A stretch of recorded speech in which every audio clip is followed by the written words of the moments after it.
But Reeves wasn't the only one seeing things.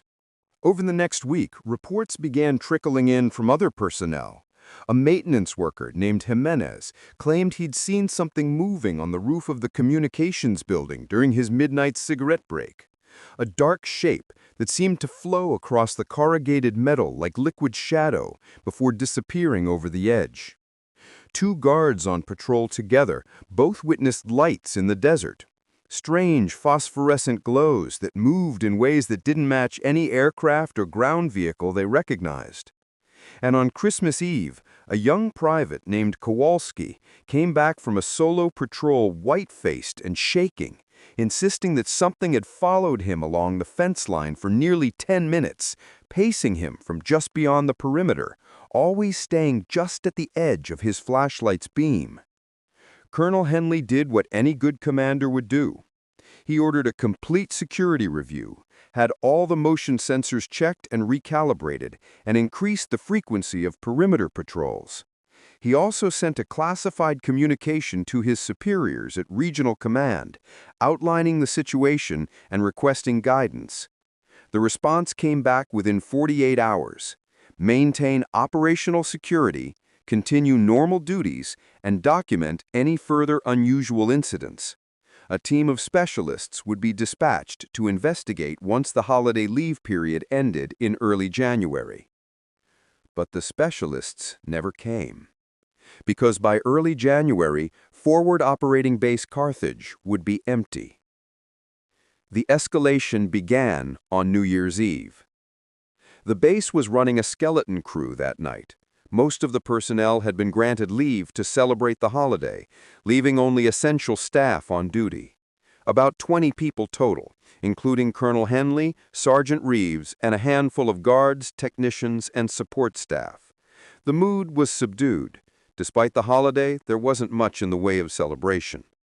The strange occurrences of the past few weeks had created an atmosphere of unease that even the most determinedly optimistic couldn't quite shake. The seismic monitors had been acting up again all evening, registering those same low-frequency vibrations that had started appearing in December. But around 2100 hours, the readings suddenly spiked. Not a gradual increase, but a sharp, dramatic surge that sent the equipment into alarm mode. The duty technician, a specialist named Hammond, immediately called for Colonel Henley. By the time Henley reached the monitoring station, the readings had climbed to levels that should have indicated a significant seismic event, something on the scale of a moderate earthquake. But there was no shaking, no surface disturbance. The vibrations were there, the instruments insisted, but they weren't affecting anything above ground. They were coming from below. Henley ordered a full systems diagnostic, suspecting equipment failure, but Hammond's checks came back clean. The monitors were functioning perfectly, which meant the readings were real. Something underground, somewhere beneath or near the base, was generating massive amounts of seismic energy. And whatever it was getting stronger. At 22:37 hours, the power went out. Not gradually, not with the flickering and browning that usually precedes an electrical failure. One moment the base was fully lit, and the next it was plunged into complete darkness. Emergency backup generators should have kicked in within seconds, but they didn't. The base sat in absolute blackness for nearly 30 seconds, an eternity when you're standing in unfamiliar darkness with your heart pounding in your ears, before the backup systems finally engaged and the lights stuttered back to life. But something had changed in those 30 seconds of darkness. The base felt different. Everyone who was there that night would later describe the same sensation, though they struggled to put it into words. The air felt heavier, thick, and oppressive in a way that had nothing to do with humidity or temperature. There was a smell, too, something organic and unpleasant, like soil that had been turned over after decades of lying undisturbed. And beneath everything else, there was a sound.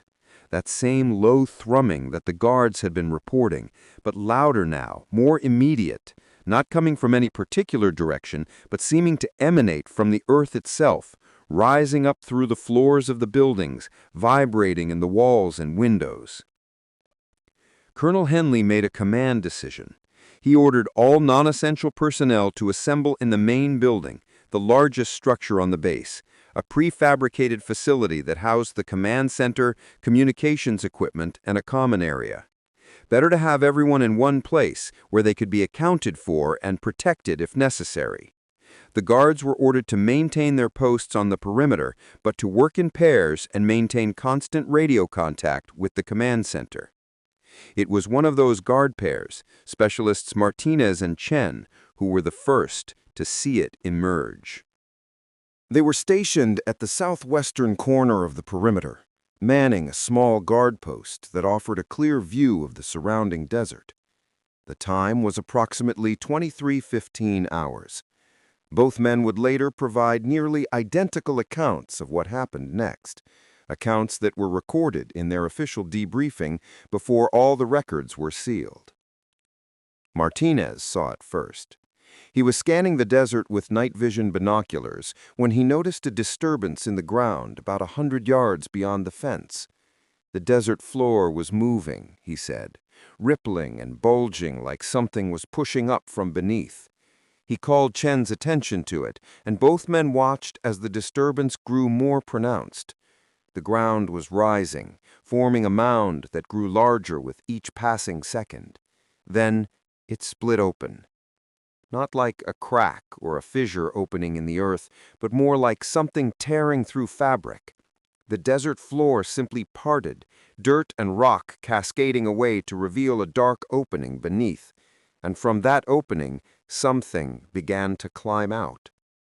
Martinez's description, delivered in a shaking voice during his debriefing, painted a picture of something that shouldn't exist.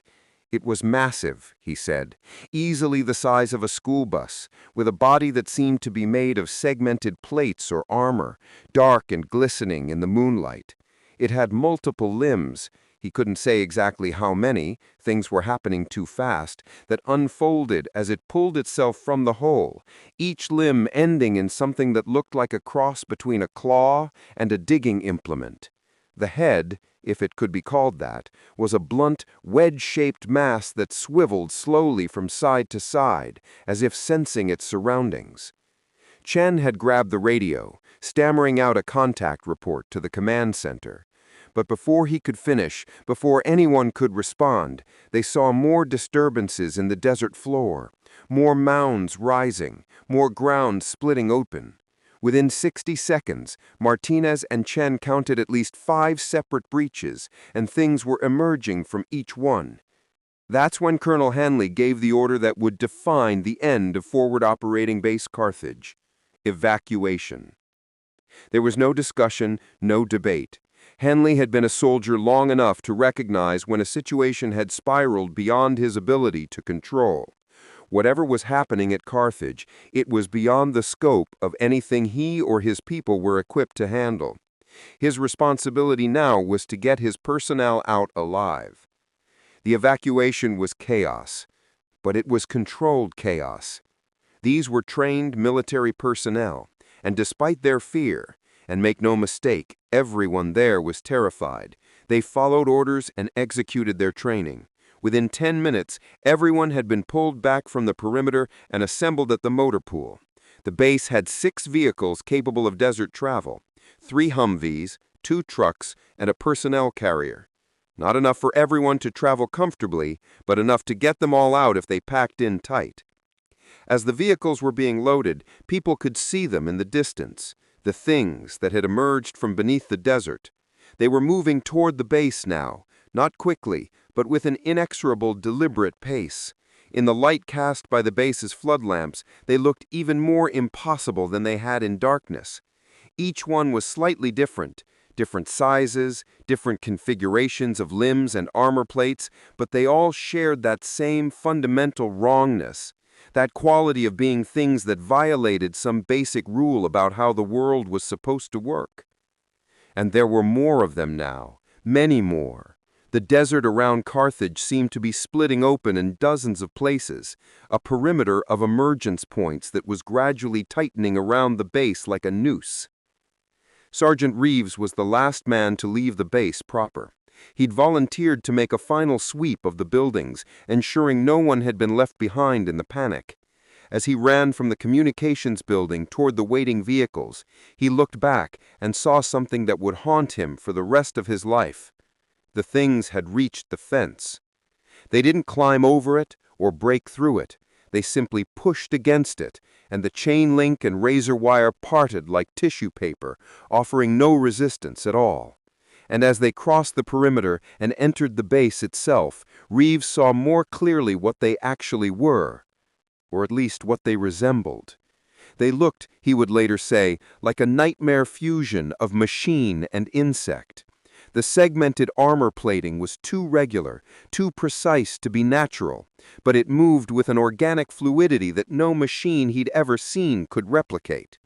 The limbs functioned like industrial excavation equipment, hydraulic pistons and digging blades, but they articulated at impossible angles, bending and rotating in ways that defied mechanical logic.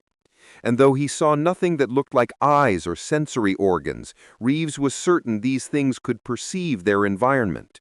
They moved with purpose, with coordination. They were aware.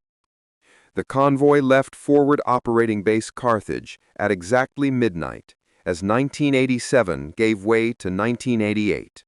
6 vehicles racing across the desert under a cold, indifferent moon, carrying 20 souls who had just witnessed something that would never appear in any official history.